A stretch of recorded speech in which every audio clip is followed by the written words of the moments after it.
Hi guys, thanks for joining me. Today I've got an unboxing for you. So this unboxing is off the back of a really fabulous sniff along that Claire from the channel Smurfygurly did on her channel, obviously. And what she did was do a collaboration with the company called Perfume Playground. They're a supplier of niche fragrances, which is fantastic for us in the UK because since Brexit, obviously doors have been closed off and we have trouble getting various fragrances into the UK.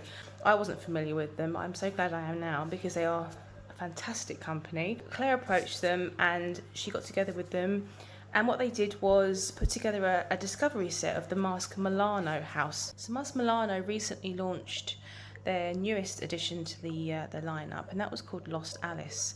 So off the back of that launch, obviously Perfume Playground are very proud to be able to supply this fragrance to us in the UK. The launch of Lost Alice is actually what put Masque Milano on my map anyway. I love Alice in Wonderland. I get completely swept away in the quirkiness of the ideas and the story, and so having a fragrance based around that, about that story, obviously it was going to grab my attention, and I think it grabbed a lot of people's attention. So Claire got together with Perfume Playground and they organised a discovery set of all the fragrances that they thought she would enjoy from the house of Masque Milano, and that went on sale for £22.50, and anyone that participated, bought the sample set, discovery set, and took part in the sniff along, they retrieved that £22.50 off of their first bottle of Masque Milano from Perfume Playground. So it was a really fun idea, really enjoyed it, and of course I did take advantage of that offer. In fact, I got 2 bottles that I really enjoyed. Those that weren't aware of the sniff along on Claire's channel, definitely head over to Claire's channel, Smurfygurly, and check that out. These are the ones that we went through. I'll just a quick run through of all the fragrances that we actually went through from the house of Masque Milano. It was Dolceaqua, that was a powdery floral. Petra was I think it was a yellow floral, I can't remember. I wasn't too keen on Petra. We had Hemingway, which I did think was lovely. That was an aromatic woody with a lot of vetiver. We had Latessa, which was, I remember it being an iris fragrance, very soft and very clean and classy. Love Kills was actually the rose offering, which I would have thought would be my favourite, but I actually didn't enjoy that one. I found it very heady, very strong. Yeah, too strong for me, that one. It's a bit green, I think, if I remember rightly. We had Madeline, which is like a gourmand and nutty lactonic fragrance, and we have, of course, the Lost Alice, which is the newly launched fragrance, and that one is based on the story of Alice in Wonderland, but we'll get into that one. So that was the fragrances that we covered in the sniff along. Huge thank you to Claire, obviously, for hosting the sniff along. It was an awful lot of fun. It was great for a lot of us to get together in the channel, share what we thought of the fragrance as we smelt it. Really great idea. I hope that Claire does a few more of these from different houses because it was so much fun. And of course, thank you to Perfume Playground for allowing us the discount and for putting together the discovery set. A fantastic company, so helpful, so friendly, fantastic service, I have to say. Okay, so let's get into the fragrances. Which one was my favourite? My first choice was one called Madeline.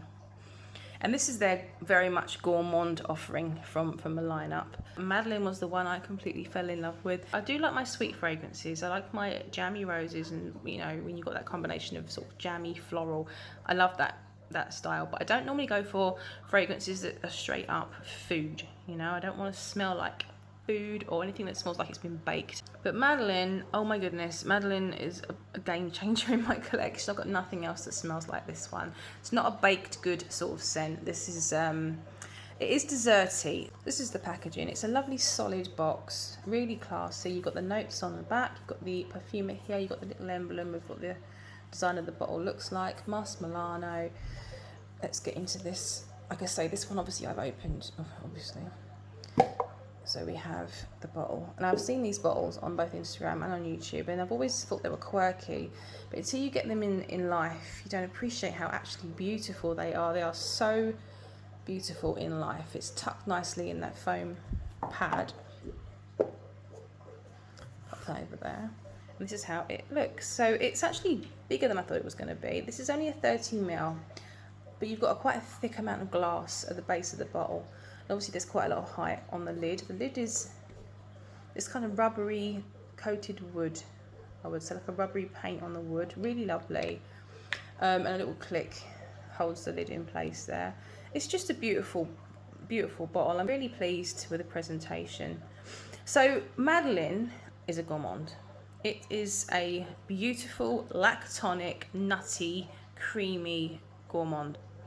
It's got whipped cream, it's got chestnut, milk, vanilla, tonka, cumin, tuberose. I think there's musk as well. The chestnut, the whipped cream, the vanilla, the tonka, the milk are what stands out. This chestnut is, oh my god, it's so addictive. I've dreamt about this fragrance, about how beautiful it smells. I've craved it when I've not been wearing it. My mind's thought about it without me actually consciously wanting to think about it. The scent is so intoxicating to me that it literally makes my mouth water. I think it is based on a creamy chestnut dessert. It's bloody delicious. The chestnut is very, very forward, and it's not too dry. It's not like it's not a dry, nutty scent. It's sweet, it's creamy. That whipped cream, it just coats the chestnut. It is silky smooth. It's sweet without being toothacheing. It's classy. It's done in a very refined, classy way. Mostly it's lactonic and creamy. That note of cumin doesn't really bother anything in here. I think it brings things together in an interesting way. It gives that little edge of something maybe spicy. It doesn't smell curried at all. It just gives that edge of something interesting. Through the wear, the musk does start to reveal itself in the dry down, much further dry down. It's a good wear. I get a good 6 to 7 hours of wear on this. I always can smell the creamy chestnut, but that musk starts to come forward a bit more, making it more into like a pretty powdery musky perfume, but still with that delicious dessert just peeking through. It's a beautiful composition. I love the wear from the start to the finish. I'm so happy with this. I'm so happy that it's my first one from Masque Milano. I think it's succumbed to buying a second. Perhaps it was because of the love I've got for this one. It just opened the door to me wanting a second beautiful bottle. Couldn't wait to buy another one through Perfume Playground. So my second choice, still got it wrapped. And look how beautifully the Perfume Playground have wrapped it. They've done it with the overlap tissue paper. Really neat, really lovely. They were kind enough to send me a decant of another fragrance, because when I ordered this, the popularity of this particular fragrance was so huge that they actually had run out. So as a gesture of, apology of me having to wait a little bit longer, not that long really, they were very kind and sent me a decant of another of the Masque Milano fragrances. And what they sent me was the Aqua, what was it called? Dolceaqua. I think this was my number 4 favourite, or number 5 favourite out of all the ones we tried. I can't remember. I know Claire was very fond of this one. So what this actually is classed as a powdery yellow floral. And despite all the notes in here, you've got sea notes, ivy, lily of the valley, mimosa. There's a lot of sort of aquatic, green floral sort of notes. Despite all those notes, I'm going to disregard them, because what I get from this, a puff of garden florals. Very soft, very delicate, slightly mature leaning, but pretty, really pretty. And I find them to be blue and shades of purple, lilac, flowers that smell like that. Powdery, hint of iris. I think, is there iris in here? No, you've got no iris in here. Oak moss. You've got, all the notes would suggest something much stronger and thicker, but it's not.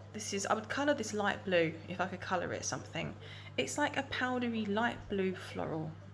And wearing this, getting to enjoy it, because obviously now I've got this lovely decant, it goes lipsticky. It goes into this beautiful lipsticky scent. I don't know if anyone else gets that. Not like heavy waxy, but just this delicate lipstick. It's ethereal, actually. Relaxing, very relaxing. So yeah, that's the very pretty Dolceaqua. Let's get to the unboxing, guys. I'm really excited to open it. Okay, so let's just rip into this. No messing around. Here we have, can anyone guess the one that I've chosen? Here we have Lost Alice. It had to be Lost Alice. So while I'm opening this fragrance, the first time I ever heard of Lost Alice, first time I ever saw it, was from Andreas. His channel is called Severus Fragrance Reviews. If you don't know Andreas, I really, really want you to go over and check him out. I'll leave all links below. He's such a talented guy. He did a beautiful musical cover dedicated to Lost Alice. It was just really beautiful. I will link his video below. But that's where I first heard about Lost Alice. And as you can imagine, I was intrigued by the story and buy everything. I'm staring at this box, I just want to get into it, but it's so beautiful. Look at the inscription here. We have a fabulous olfactory journey into much black pepper, white roses painted red, mad tea and carrot cake. So those are the elements that they've included in this fragrance. You've got all the notes, look at all the imagery on the back. So beautiful. Mackenzie Riley, or Reilly, I think Riley is the perfumer. Got eat me head notes, drink me heart notes, smell me base notes. How quirky is that? I just love this, I really do. Let's get into it, shall we? Got a bit of tightness, a bit of vacuum. Oop, there she blows. Wow, there's the little smell me image on the glass. Lost Alice, the black top, and there you have it. Incredibly beautiful. So, it's so cute, it's so cute. Anyway, so we've established that I love these bottles. Let's give this a spray. There we go. Now then, let's talk about the fragrance. There's a reason why it didn't come in first place for me, and that's because of the, not because of the eat me head notes, but what I actually smell at the top, which is more the heart notes actually. I get a lot of iris, cold, carroty iris. That's what I get a lot of. And that raw, cold orris root or iris is not my favourite. Generally, it's not. Just a preference thing. It's beautifully done in here. I think a lot of people find the carroty iris to be like carrot cake, which is exactly what you're supposed to get. This carrot cake. Do you know what? Now that I'm saying it, I'm finding it more carrot cakey today. I don't know what it is. Maybe it's because I'm thinking about it, but imagine the carrot cake uncooked. It's moist. It's the batter of carrot cake. I say it smells a little bit more like that. It's sweet, but not too sweet. Slightly fruity. It's got those slightly currant-y fruits. What have we got in here again? Let's have a look. It's very well blended. I really don't think I can pick out everything on here. I would say that the opening gives me this cold chalky iris that is carroty. It starts to go into this kind of carrot cake transition, which for me is more like carrot cake batter.